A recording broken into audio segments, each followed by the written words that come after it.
भाजपा सांसद ज्योतिरादित्य सिंधिया को प्रदेश का सबसे बड़ा भूमाफिया बताने वाले पूर्व बीजेपी प्रदेश अध्यक्ष प्रभात झा ने अब अपने बयान से पलटी मार दी है। झा ने कहा कि अब वो हमारे वैचारिक सहोदर हो गए हैं। आप भी देखिए इस खास रिपोर्ट में।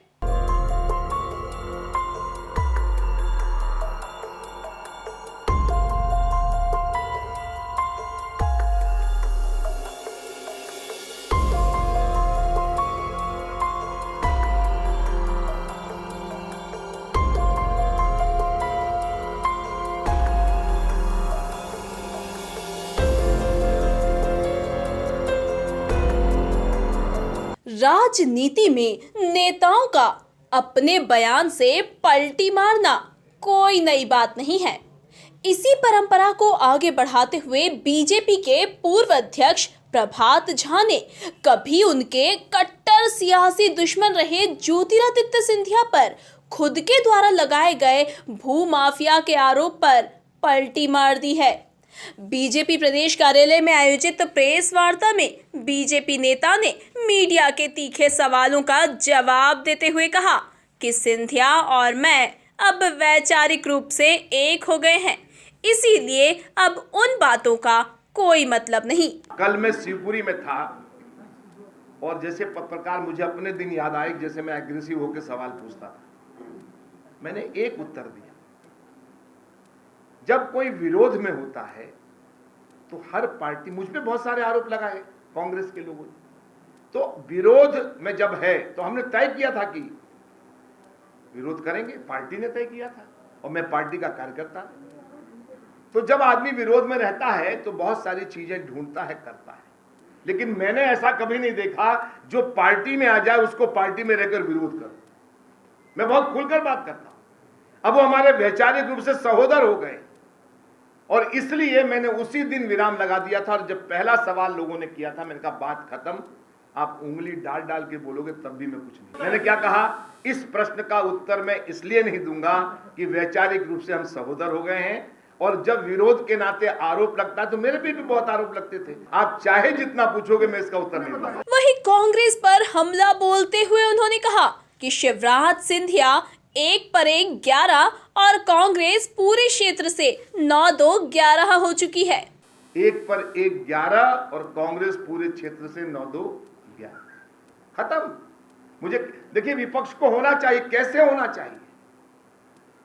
अब मैं नाराज हो गया महामंत्री, वो नाराज हो गए उपाध्यक्ष। बालेंद्र शुक्ला जी जैसे व्यक्ति पूछ रहे काय को बनाया उपाध्यक्ष। 3 क्षेत्रों में नाम दिए उन्होंने, 3-3 नेताओं के, एक को उठा के फेंक दिया। तात्पर्य कहने का यह है कि ये अगर स्थिति है तो क्या लड़ोगे आप। और ये लड़ाई लोकतंत्र की बराबरी की लड़ाई है, विकास और विनाश की लड़ाई है। लैपटॉप खोलती है लड़की, कहती है मामा आया, लैपटॉप लाया। बेटी कहती है लाडली लक्ष्मी आ गई। बेटी कहती है मुख्यमंत्री कन्यादान घोषणा क्या किया था आपने, पता नहीं, अब हमको तो 25,000 तो मिलेंगे, लड़के को भी तो। अब ये सब चीजें, संबल योजना की बात, मतलब ये सहज चर्चा का विषय बना कि यार गरीबों का नेता शिवराज सिंह जी और उद्योगपतियों सेठों का नेता। और यहां तक लोग कह रहे बात, सेठ है भैया, क्या करें यार, बाद में कछु दिखो ही नहीं।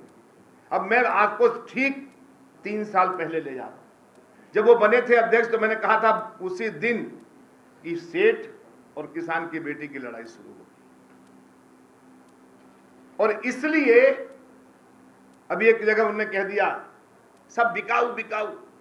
अरे भाई, आपके जनप्रतिनिधि जब तक थे तो बिकाऊ नहीं थे। किसी की जमीन और जमीन को चुनौती देना, और मैं चुनौती देता हूं कमलनाथ जी को, मैं उनसे ज्यादा जानता नहीं। मैंने तो 1 करोड़ भी इकट्ठे नहीं देखे। 35 करोड़ मतलब आधी लॉरी, बड़ा ट्रक में आधी लॉरी, ये कहां ले जाएगा। क्या आरोप लगा रहे हो आप, क्या बोल रहे हो आप। मेरी चुनौती है, सिद्ध करके दिखा दो। अभी राकेश जी पूछ रहे थे कि कांग्रेस कौन सी, मैं तो आपके माध्यम से कह रहा हूं कमलनाथ जी, मैं आपसे छोटा, आप बड़े नेता हैं, मैं तो अपनी पार्टी का सामान्य सा कार्यकर्ता हूं। एक सीट बता दीजिए 28 में, मैं आपके राजनीतिक अनुभव इतनी बार चुनाव लड़ा हो, कौन सी सीट आप जीत रहे हो? मैं 10 नवंबर को आपसे बात करूंगा। आपके पास 21 दिन चुनाव के बचे हैं, 1 तारीख के शाम तक आप बता दीजिए डंके की चोट। मैं जानूंगा कि आप इतनी बार सांसद रहे, इतने बार विधायक रहे, एक बार विधायक भी रहे, फिर मुख्यमंत्री भी बने। समझे तो सही, आपके सर्वे की टीमें बहुत चल रही है, बताइए तो सही।